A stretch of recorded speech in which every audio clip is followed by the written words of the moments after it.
one thing is for sure. This girl's future in badminton will be bright. I told you so.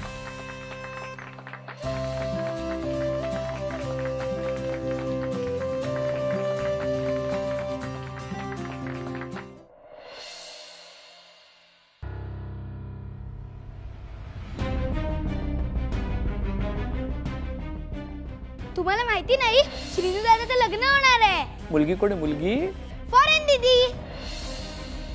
सगळं दादानीच ठरवलंय त्यांच्या. श्रीनूचं लग्न आमच्या निशीबरोबर करायचं म्हणजे आमची अशी सगळ्यांची इच्छा आहे.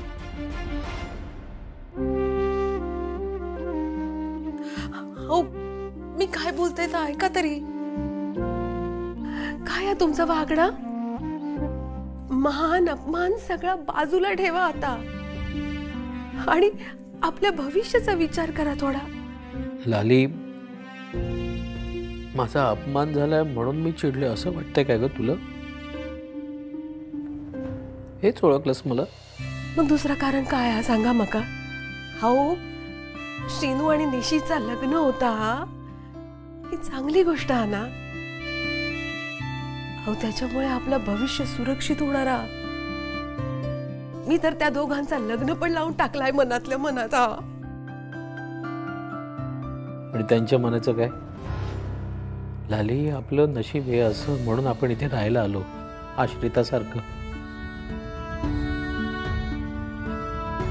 पण माझ्या श्रीनूने असं राहू नये. चांगलं नाव कमवावं, ओळख मिळवावी, एखादा व्यवसाय सुरू करावा.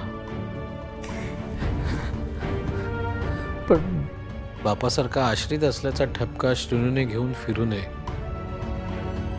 लाली, त्या दोघांच्या लग्नाचं भांडवल करून आपलं भविष्य सुरक्षित करायचं नाहीये मला. एवढंच लक्षात ठेव. अहो अहो असं कशाक वाटतंय तुमका? असं काय नाही. आपलं सोड. पण ती निशी खूप गुढी मुलगी आहे ग ती. या दोघांच्या लग्नानंतर निशीच्या मनात कायम हेच येत राहिलं की श्रीनूने आपल्याशी लग्न आपल्यावर प्रेम आहे म्हणून केलंय की फक्त खोतांचं घर सांभाळण्यासाठी. तर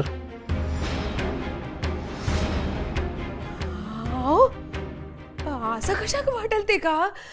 नाही नाही. हो निशीसाठी ना श्रीनू शिवाय दुसरं कोणतं पोरगो चांगला मिळणार नाही जगात. आणि आपल्या श्रीनूसाठी निशी शिवाय दुसरी चांगली पोरगी असूच शकत नाही.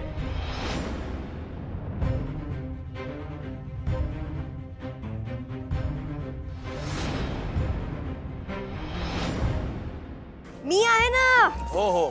मी जितकी चेंज झाली आहे ना श्रीनिवास तितकं कोणीच चेंज नाही होत. पण त्यात तुझं काय?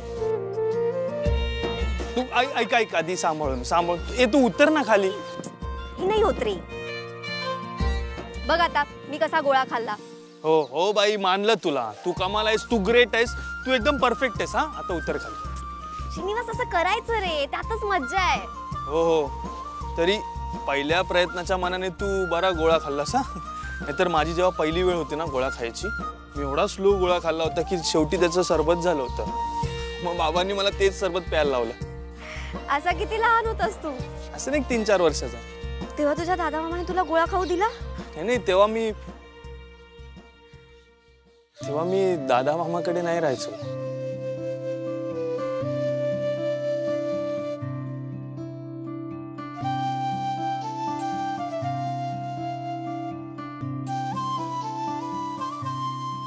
मग कुठे राहायचा? रत्नागिरीत. देन दादा मामांकडे? रत्नागिरीत बाबांचा खूप मोठा बिझनेस होता, तो बुडाला. खूप कर्ज झालं होतं आमच्यावर. मग घरदार जमीन सगळंच विकावं लागलं. तेव्हा मला फार काही कळत नव्हतं, मी लहान होतो. पण घरातून निघताना आई बाबांना रडताना पाहिलं होतं. काय मग इथे आलो राहायला. दादा मामाने लगेच बोलवून घेतलं. मला जेवढं आठवतंय ना तेव्हापासून घर म्हटलं की खोतांचं घरच डोळ्यासमोर उभं राहतं. पण मग असं किती दिवस, आय मीन तुझं उद्या लग्न ठरेल, तुझी स्वतःची फॅमिली असेल तेव्हा? तर तसा लग्नाचा काही विचार केला नाही ना मी. पण या घराचे माझ्यावर एवढे उपकार आहेत ते मी आयुष्यभर फेडत राहीन.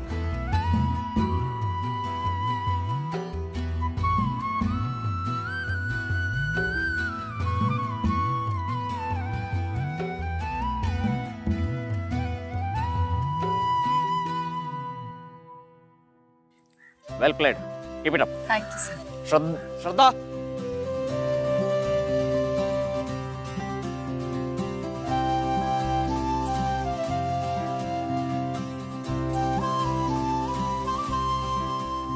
मला काय माहित होतं की तू चांगलं खेळतेस, सो मी त्याचं कौतुक नाही करणार.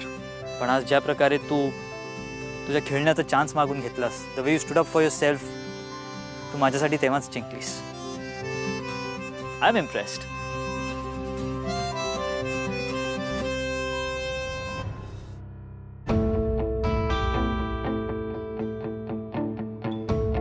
त्या काही म्हणालात का तुला? नाही, काहीच नाही. ओके.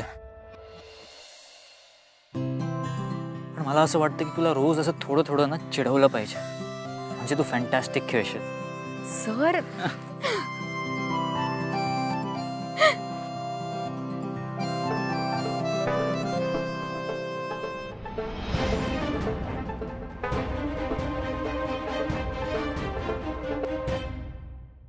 आलो.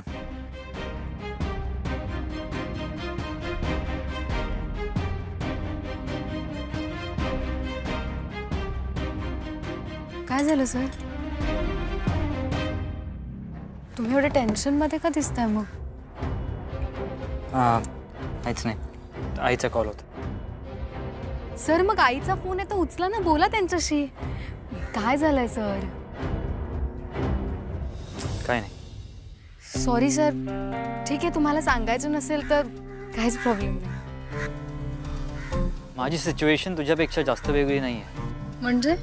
हे बाबा बिझनेसमॅन आहेत. माझ्या आईबाबांना माझं बॅडमिंटन कधीच पटलं नाही. आज माझ्या गेमचं सगळं कौतुक करतात, पण मला खरं तर त्यांच्याकडनं माझं कौतुक ऐकायचं होतं. हे कधीच झालं नाही. उलट त्यांनी फक्त अपोज केलं, कारण की मी माझी लाईफ त्यांच्याप्रमाणे जगत नव्हतो. माझा जीव बॅडमिंटनमध्ये अडकला होता, सो फोकस करायला मी सेपरेट राहायला लागलो. तिकडे पण त्यांची इंटरफेरन्स काही थांबली नाही. शेवटी मी ठरवलं की गावोगावी जाऊन मी स्टुडंट्सना कोच करेन, ट्रेन करेन. आता आईला भेटायचं असतं म्हणून ती कॉल करत असते, पण घरी गेल्यावर तेच परत परत. सो मी सर एक सांगू? भेटा ना तुम्ही तुमच्या आईशी. कदाचित तुमच्या बाबांना तुमच्याशी बोलायचं असेल. आपले आई बाबा आपल्या सोबत असतील ना तर कुठलाही प्रॉब्लेम एकदम आरामात सॉल्व्ह होतो. आपले आई बाबा आपली खरी ताकद असतात, जसे माझे आई बाबा आहेत. त्यामुळे मला असं वाटतं सर तुम्ही एकदा बोला त्यांच्याशी.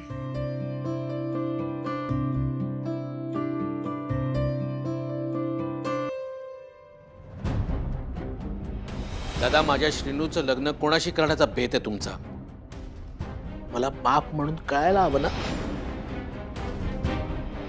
खोतांच्या घरातल्या गोष्टी मला नाही सांगितल्या तरी चालतील, पण माझ्या श्रीनूचं लग्न ठरवण्याचा अधिकार सुद्धा मला नाही दिला. तो सुद्धा तुम्हीच घेतलात. त्या दोघांच्या पसंतीशिवाय तुम्ही हे सगळं करताय ते मला अजिबात मान्य नाही. काय होऊन बसला हो या सगळा? कांता भाऊजींका अशा प्रकारे कळूक नको होता. हो ना, माझी पण अजिबात इच्छा नव्हती. मग माका वाटला की त्यांना माहीत असेल म्हणून. खरं तर ज्या बातमीमुळे घरात आनंद पसरू खावा, उगाच दुधात मिठाचो खडो पडला. मग आता वेळ लिहा, पूजा पण नीट पार पडली. घरातल्या सगळ्यांना ही आनंदाची बातमी लवकरच कळवूयात. अगदी बरोबर. आता उगाच लांबणीवर टाकण्यात कायच अर्थ नाही. पोरं मुंबईहून येली की त्यांच्या कानावर घालू आणि लगेच मुहूर्त काढू. उमा, घरामध्ये एखादा शुभ कार्य घडला ना की घरात नव्यानं उत्साह येईल. हे जे काही घरामध्ये मतभेद गैरसमज झाले आहेत ते सगळे मागे पडतील. खरंच सर्वेश्वराच्या आशीर्वादाने अगदी असाच हो.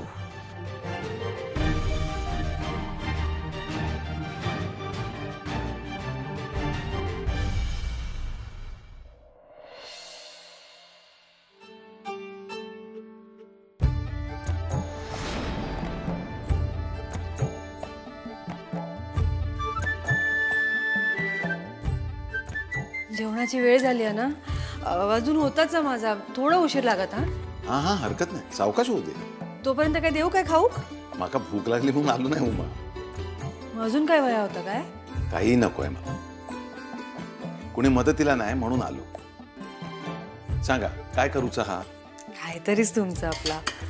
का भाकऱ्या थापून देऊ? अहो नको, मी करते ना. काय तुम्ही पण भाकऱ्या शेकूक मदत करू? हो, असं काय करतास? कोणी बघा तर काय म्हणत? घरात बाई माणूस असताना बरं वाटतं. मग काय झालं? हे बघा उमा, घर दोघांचं असताना दोघांची जबाबदारी, मग एकमेकाला मदत करायला काय हरकत आहे? मान्य, पण करते मी. अहो तुम्ही करा, पण इथल्या 4 गोष्टी आम्हाला पण सांगा, म्हणजे आम्ही पण शिकू. सगळं येतं तुमका. ते माका माहिती आहे, पण आमका संधी देत नाही ना तुम्ही. कशात? उमा, निशीचं लग्न झाल्यानंतर आपलाच एकमेकांना आधार असणार ना. आता निशी खायला लांब जाणारा. ते बरोबर आहे, ती इथंच असेल, पण तिचा आपला संसार असेल ना. मग आपण एकमेकांचाच विचार करायला पाहिजे ना त्यावेळेला. पण वेळ आता का? पण त्याची सवय आतापासून करूची हवा ना. मी बघते भाजी शिस्त आहे का नाही. हो, मी कोथिंबीर टाकूची? हा, मी टाकताय.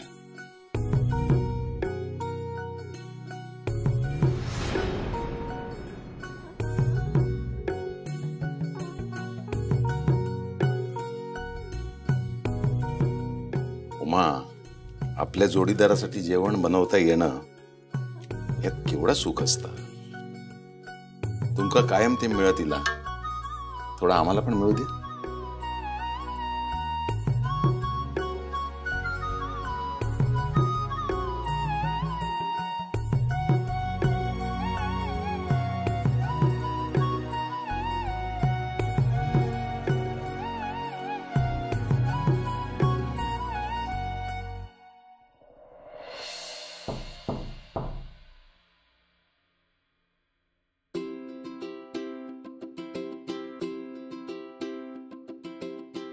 तू इथे यावेळेस?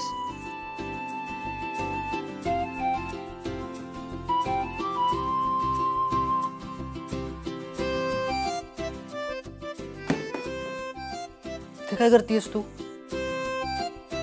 आता तुला इथे कोणी बघितलं तर? हे सर तुमच्यासाठी आणलंय. एक मिनिट थांब. ठेव इथे.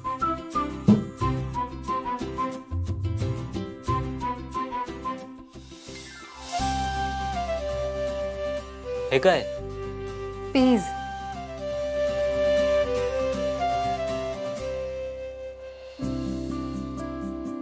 श्रीनिवास, आपण जेवणाचं काय करूया? बाहेर जायचा खूप कंटाळा आला या. लेट्स ऑर्डर समथिंग ना. श्रीनिवास, ए अरे काय करतोय? 1 मिनिट थांब. श्रीनिवास, व्हॉट्स गोइंग ऑन? आण इकडे आण. अरे दे, तो पण दे. काय चाललंय तुझं? दे लवकर. हो थांब, देते. 1च मिनिट. पण काय करतोय तू? ये, उठ. अरे हो, ऐक. ये. श्रीनिवास, अरे कुठे घेऊन चाललास? काय चाललंय? 1 मिनिट. बघ, ही चेअर आहे. बस आरामात. प्लीज सांगणार आहेस का काय झालंय काय? एक मिनिट थांब. जोपर्यंत मी सांगत नाही तोपर्यंत अजिबात डोळे उघडायचे नाहीत. ओके? असं काय सरप्राईज देणार आहेस तुम्हाला? थांब.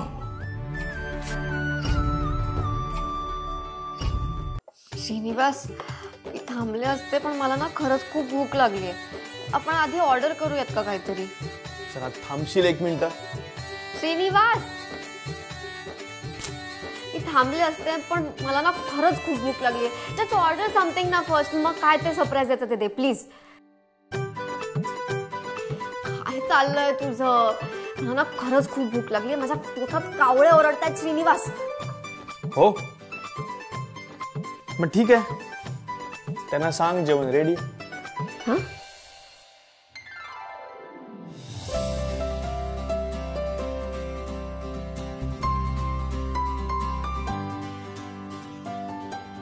श्रीनिवास, हे सगळं तू बनवलंस? हो. सिरियसली? सर एक मिनिट, तुम्ही खाऊन घ्या ना, तुम्हाला बघा नक्की आवडेल. अगं पण काय गरज होती? कशाला केलंस तू हे? तुला माहिती आहे ना रात्री मी फक्त हेल्दी खातो, लाईक सॅलेड्स.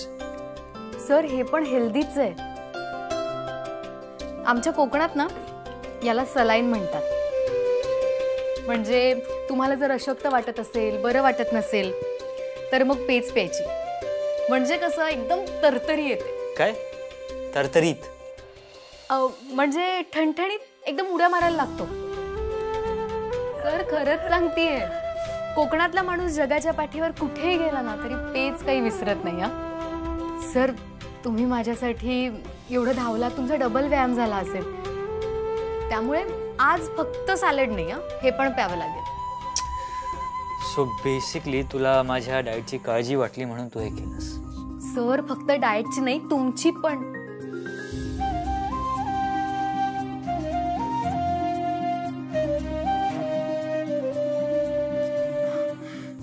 सॉरी, म्हणजे तुम्हाला त्रास झाला ना सर? पूजा होती, मग ते तुम्ही मला मदत नाही केली तर मला साथ पण दिली. आणि सर तुम्ही प्या ना, ते थंड होईल. तुम्हाला आवडेल बघा नक्की. ओके.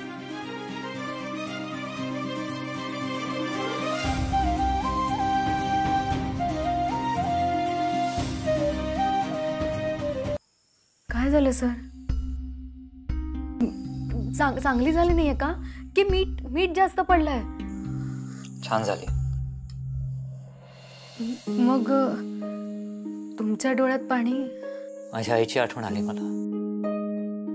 जरी माझं खेळणं घरी पटत नसलं तरी मी घरी परत आल्यावर माझ्या आवडीचं काही ना काही तयार केलेलं असायचं.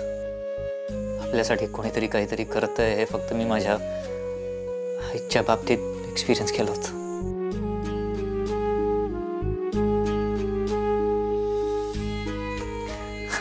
आणि तू सुद्धा तेच केलंस. So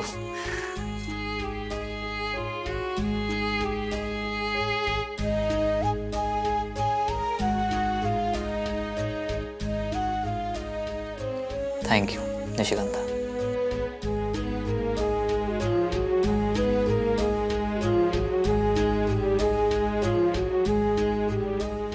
nice.